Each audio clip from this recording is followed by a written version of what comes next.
Hi, everyone. This is Coach Jackie Zach. I'm excited to have Tony Gnau from T60 Productions and T60 Health with us today. Tony's the founder and chief storytelling officer at T60 Productions and T60 Health. He's a three-time Emmy award winner and 18-time Telly Award winner, and is the author of Amazon #1 bestseller Lights, Camera, Impact.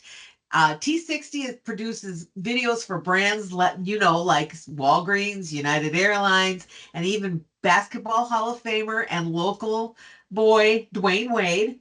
However, most businesses that you serve are medium and small size companies. Besides running the business and producing videos, Tony speaks about corporate communications at conferences, events, and meetings all over the country.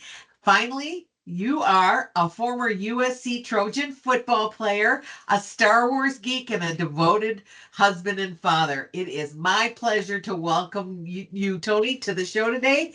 How are you doing? I'm doing great. Thanks for having me. It's great to be here. It is. I'm very excited to hear more about what you're doing, and I'm also really excited to share what you do with our audience.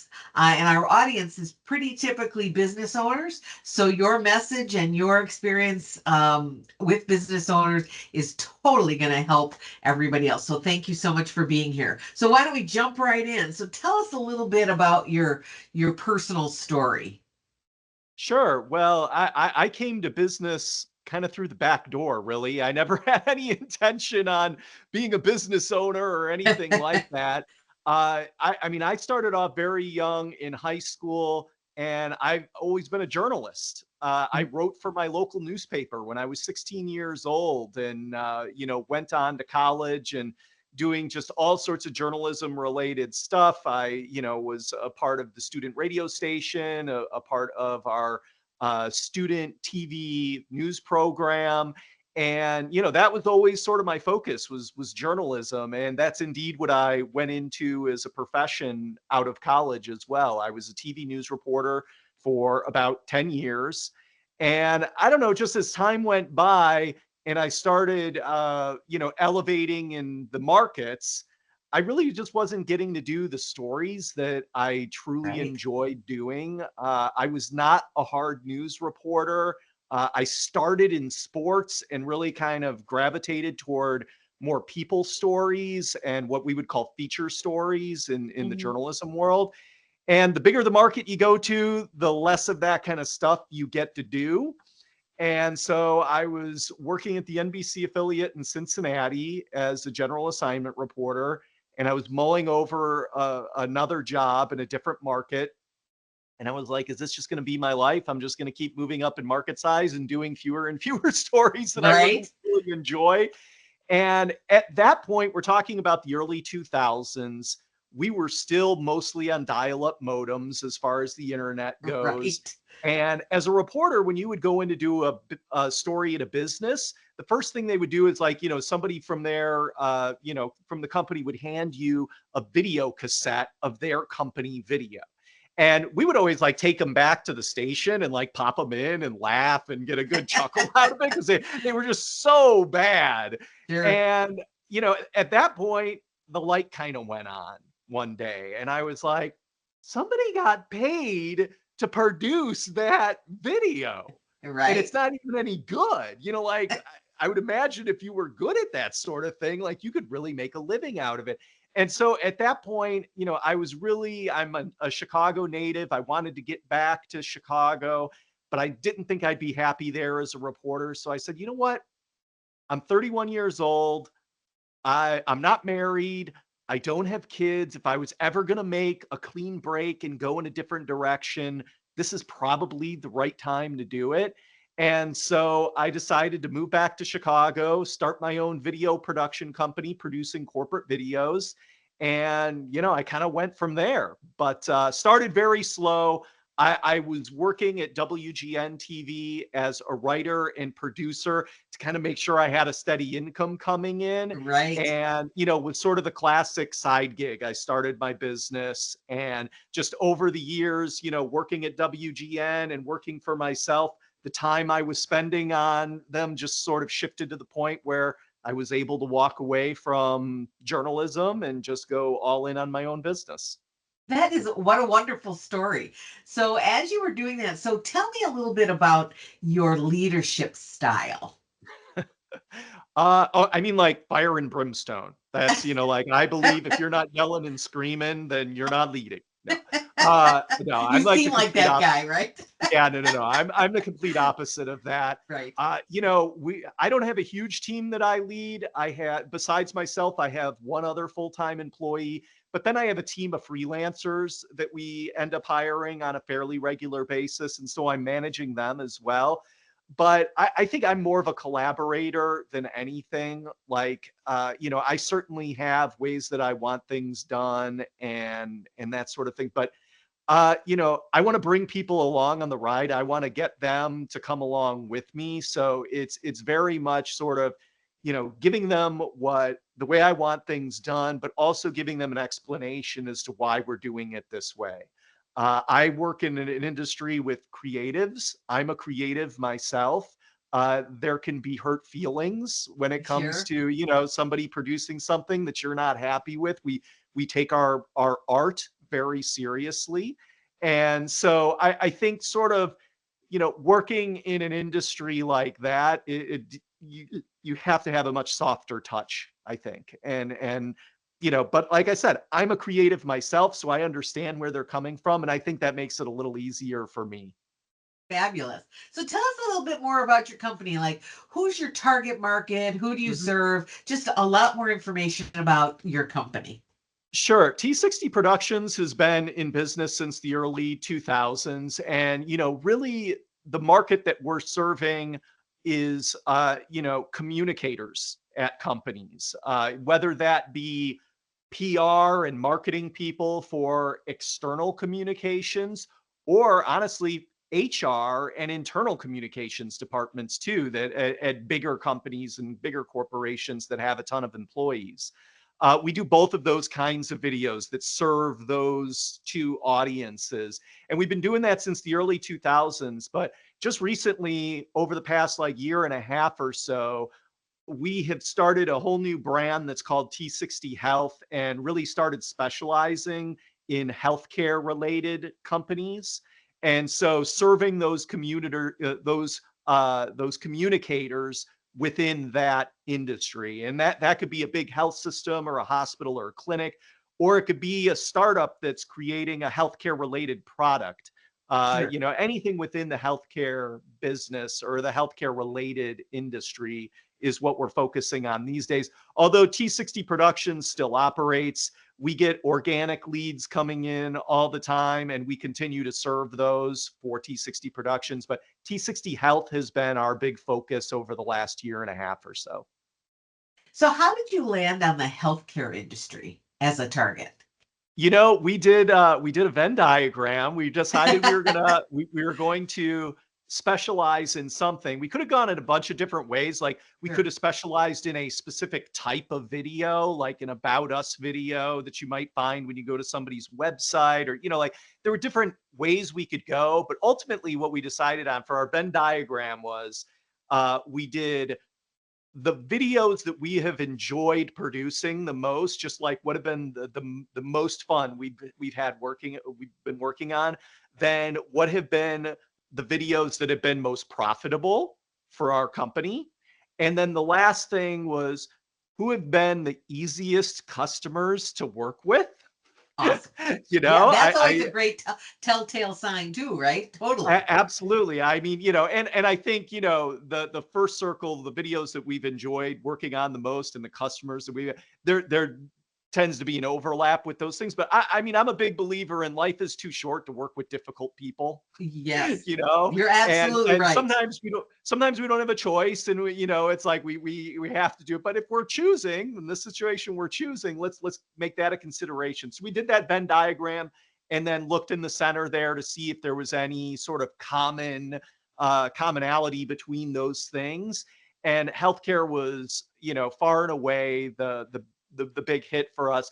And it worked out that that just so happens to be the industry that we probably had the most experience in anyway. We'd literally done hundreds of healthcare related videos over the years. So it was like, not only were they our favorite types of videos and our favorite customers and the most profitable, it happened to be in the industry that we were already experts in. So it just seemed like a natural fit for us. Perfect. So when did you realize that you had the confidence to run your own business? I know you said, you were young and you were single and, why not? But at some point from there, you have to go, okay, now I have to take the leap. So what gave you the confidence, or how did you get the confidence to do that? I think it's one of those situations where ignorance is bliss. You don't know what you're necessarily getting yourself into. Like, Right. yeah, I'll start a company. We'll just do that. Like I've been doing, these great videos, for TV news for years, and I'll just do that for businesses. People will line up to hire us. Are you kidding me? Right. I mean, I had no idea what I was doing when I started. As far as the confidence, I think it was just really, I knew I was good at what I did. I mean, like I was an Emmy Award winner, an Associated Press Award winner. I mean, like, every year I was, doing this TV news thing, I was winning awards for the work that I was putting out there. So I think that's probably where the confidence came from. It was like, all I need to do is transfer skills from this industry to skills for this industry. And I think it will, I think I can do that and be a success. But I mean, like, if I had thought about, all the things that business owners know, that it takes to run a successful business at that time, who knows whether or not I would have the confidence Right. to do it. Well, I might be at, some network affiliate somewhere, around the country right now. But at that time, I really didn't have any idea. And I came from an entrepreneurial family. My dad owned his own business. All of the, his friends owned their own businesses or ran businesses. So, to me, it just it didn't seem like a huge thing to do. It was like, well, this is what I've been seeing other people do in my life. So, why not give that a try? and I have to laugh because I think your story, especially the part where it's like I have no idea, and Yeah. I think that is very common theme for Yeah. business owners. So that's what made me chuckle a little, because I thought Yeah. that I was, mean, well, I I'm think a thinking lot to of people, myself, almost every business owner I know tells me that. yeah, I mean, I think a lot of us out there, we start because we're good at something Yes. within the type of business that we're going to do. And so it's like, I know how it should be done. So now I'll take the next step and run a company in doing it. But I mean, gosh, the skill sets, but the skill set for telling a good story to running a business, I Yes. mean, not necessarily the same thing. So You I've bet. definitely been, learning as I go here, Awesome. 20 plus years later. Sure, sure. So what would you do differently or change if you could go back to the beginning of your career, if anything?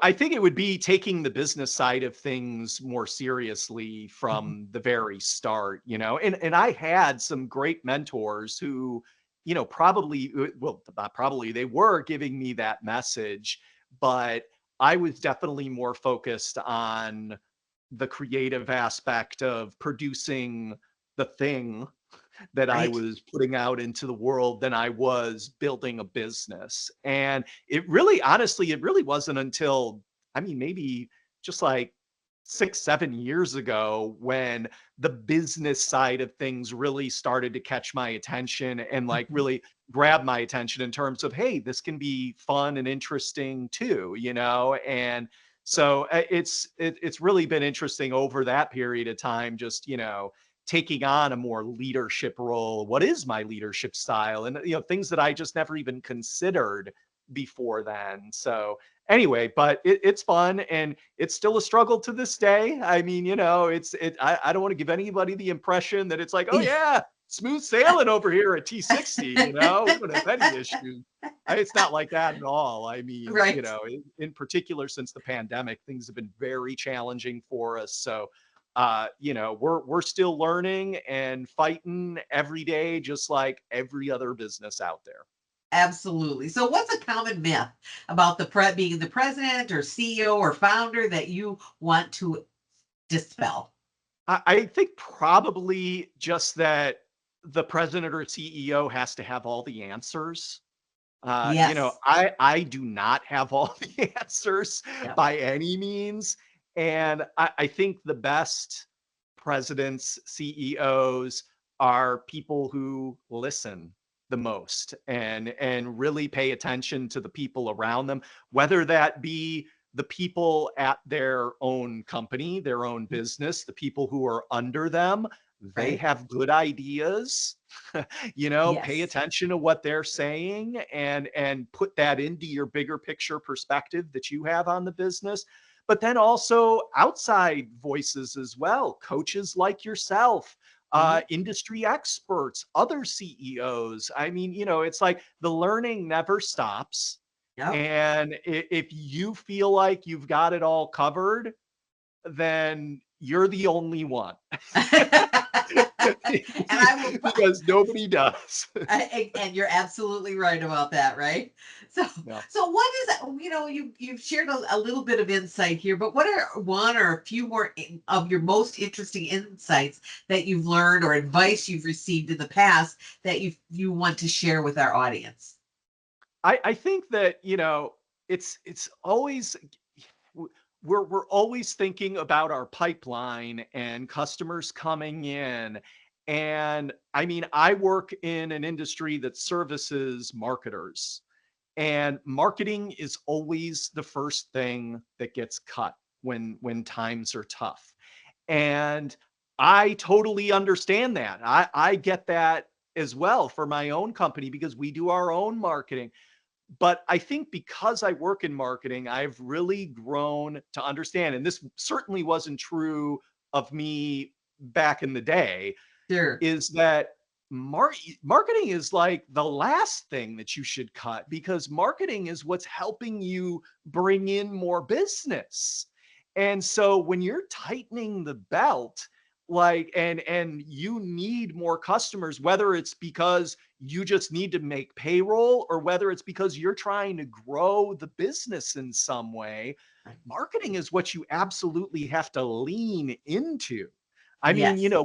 we have been having some struggles since COVID, and it's like anytime I feel that pinch, it's how can we do more marketing? How can we, do I have to take some money away from here to pour it more into marketing?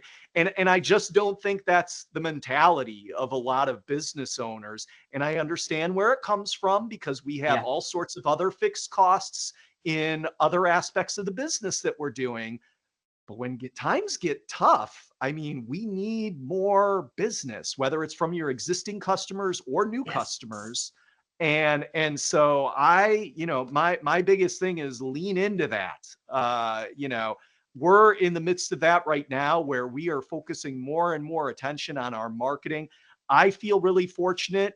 We're in a business that serves marketing, Yes. so, sometimes we're the last ones to, get the benefits of our own expertise, which is video.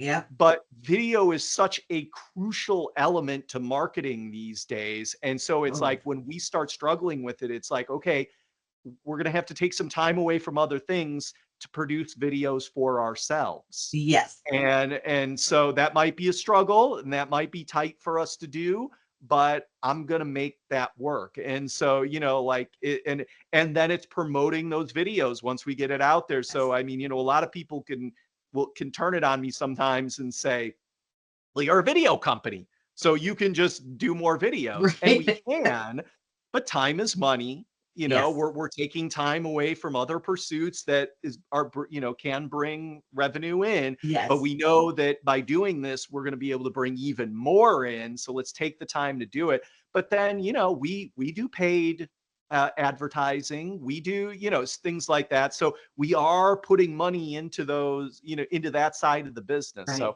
Right. that would probably be my big thing. And that is a huge, I totally agree with you. That is not, marketing is not one of those things. Because your competitors are stopping marketing. Yeah. So you should lean in, right? Yeah, So that is 100%. totally true. Totally true. Uh, Yep. so So, what is something that you knew that you want to learn outside of your business? I have been well, it's funny because I mean, we made this shift to healthcare. So a lot of it is surrounding, just making sure that we are up to speed on stuff that's going in with the healthcare industry. Since all of this has happened just within the last, quarter or so, Right? I actually suffered a really traumatic health incident. I was on vacation with my family in Amsterdam and suffered a heart attack. Oh boy. And yeah, and actually found out that there was a whole family history of coronary artery disease that I didn't know about it, so it's all genetic on my end. I mean, Sure. I'm 51 years old. Sure. I eat a pretty healthy diet. I exercise 3 to 5 times. I'm like, I am not the poster child for somebody, for a heart attack. Right. But so recently for me, it's all been sort of focused on my own health, things that I want to learn. And I love to cook. I am a total foodie, but I love meat.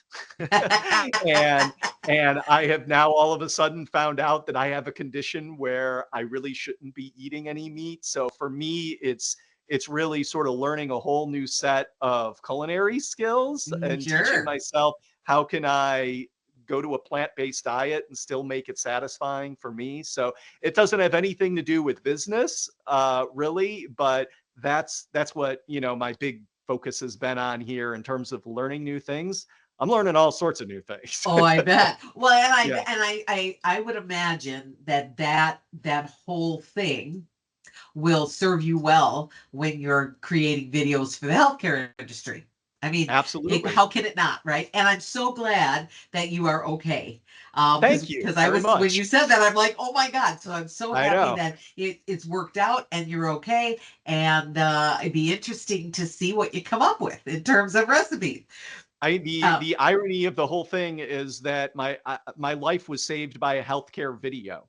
I was speaking at Content Marketing World last year, which is one of the biggest marketing conferences in the country. And Sure. during the closing keynote session, they showed a video from the American Heart Association that demonstrated the signs of a heart attack. And I remember watching that video and going, "Huh, I didn't know that about jaw tightening Yep. or your arm hurting or like all these symptoms that I had no idea about. And here I was on vacation and having chest pains and my jaw really hurting. And like the light bulb went off that video. That's a sign of a heart attack. Sure. And because I recognized it so quickly, I'm here to talk about it today and pretty amazing. But it's like what I Wow. do for a living, it's amazing how, what we do can really matter to people in the Yes, right absolutely, and circumstances. that's really I Yeah, love how it came full circle for you, exactly. and and having a heart attack in a country outside of your own is Yep. really that can be scary in and of itself. But again, I'm so excited that you are well, Thank you you. look great, and I'm just really happy it all worked out. And I think that that whole story is going to help you as you get more into the healthcare field. For sure. So what are areas of your business that you've always wanted to become more expert in? I don't know if I necessarily want to become more more expert in it, but Yeah. at least have a better understanding and get better at, and that's accounting. I Okay. mean, again, I mentioned I'm a creative, numbers and I have never had a good relationship through my life. Uh-huh. And so the accounting side of things, I mean, look, I have people that handle that stuff for me For now. sure. I'm not, it's not like when I first started the company and I'm like, what's QuickBooks? I mean, I have people that are helping me with that now, but still to have a better understanding of that, I think could only benefit my Yep. business. And so I never expect to be an expert in it, but to have that better understanding, that better knowledge moving forward, I think will benefit me. So it's something I continue to work on. I occasionally will read an accounting book of some sort, and my accountant is thankfully very patient with me, and you know she holds my hand walking me Sure. through things, but that's probably it. Awesome. So what's the next big thing for you in your business? Like in the next, 1 to 3 years, areas of growth and development? Definitely continuing to grow the healthcare side of things Huh? and really get a stronger foothold in that. And then the other big thing is I have, I mentioned that I spoke at Content Marketing World. I speak at conferences and at corporate meetings and events and stuff like that. And originally it was all, to help generate business, Mhm. for our company. It was a marketing tool, having me go out and speak at these events and stuff, but it's actually become a revenue generator for us. Great. I still do the occasional free event if it's a big enough conference or something, but for the most part, I'm a paid professional speaker, and it's helping generate revenue for the company. And I love it. It probably goes back to my time as a TV news reporter and getting out there in front of people and sort of filling them in on something that they need to know about. And Yeah. but I absolutely love it. I love getting up in front of audiences and doing that. So I would definitely like it, it has become a side of our business, a part of our business. And so I would like to grow that part of our business and having me do more speaking and maybe less producing videos, more Uh-huh. leading on the people, in the company to be producing the videos more. So that's something I would love to grow within our business. Oh, great. As you grow and your business grows, what challenges do you see as you're come going from here to here, let's say? Yeah. Well, if we could avoid another global pandemic, that would Sure. probably be Sure. a real shot in the arm for us. That Right. would be great. I think that, there's all sorts of challenges when it comes to video. Probably the biggest one is just that more and more people are doing it on their own, which, believe it or not, is actually fine with us. We think there's all sorts of room for do it yourself videos when it comes to your own business and your own company. And we advocate that for a lot of things. But we do also believe that there are certain videos that you should get professional help on, that you want to have some more professional polish. Right. So there's that. Artificial intelligence. I mean, I keep joking with all my friends in marketing that I am in a race to retirement with artificial intelligence, Right. Right. because I Right. mean, we can use AI to create videos now, and the technology is only getting better. It's only going to get easier to use, and more companies are going to use it. And so that's a challenge as well, because again, we are in favor of AI in helping us produce our videos, but there are certain things that AI is just going to get so good at that we're going to replace having real people in our videos and things like that that we do not think are good things for Right. brands and for companies. We think that we are all in the trust business, and nobody trusts an AI avatar of a real person. You Right. know, they Right. trust the people who actually work at the business, and so we want to make sure that we continue to get those people in front of the camera and not simply replace them with an AI avatar. So, it's challenges like that. We need to be educating people about it, and Right. my going out and speaking is a big part of that. It's our own content marketing strategy, putting good content out there for business owners to read about producing better corporate videos. And so that's what we continue to do.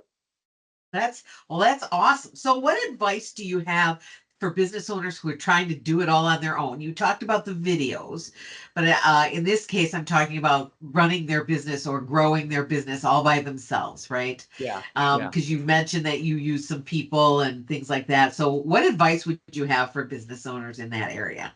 Look for help wherever you can get it, and I absolutely, I mean, to a large extent, I still consider myself the chief everything officer at Right. our company. And I know a lot of people can relate to that. We don't Not all of us have the revenue to have tons of employees or anything like that. If you don't have any employees at all, I mean, how can your friends and family help you in some way? Right. Who are colleagues in other areas that, whether it just be advice or, whether it's something they can actually do for you to help with your business. I mean, just look for help, because, it's if you just want to own your job, then just keep doing Right. everything yourself, you know? But if you want to have a company, you're going to need to start bringing in more people in some way. Yeah. And so if you can't pay them to do it, go look for some interns that can help you, that you can get college credit for it or something. Do anything, just get some help in the building in some way. Right. That's great advice. That is fabulous advice. So it sounds like you've been really blessed with some incredible people who've helped you on your journey. What would you like to say to them? Oh my gosh, thank you. I mean, I published a book coming out of COVID, and it was like a really great experience because I had a chance to like go back and thank a lot of people. You know, it like gave me an excuse to do that. But I think the people in my life that have really helped me, I think they all know how much I appreciate it. Like because I am not shy about saying thank you. You know, I do it pretty frequently. But yeah, and I mean, I think that's true for, you know, should be true for anybody. We all need help. There are people out there helping us. So make sure that those people understand that you are thankful. And, you know, I do my best to give back to them whenever I can. You know, Yeah, it's like, they have been generous enough with their time and their expertise for me. How can I return the favor? So I always look for opportunities to do that. great. Well, Tony, it was such a pleasure speaking with you today. Thank you so much for being on the show. Thank you. I appreciate being here.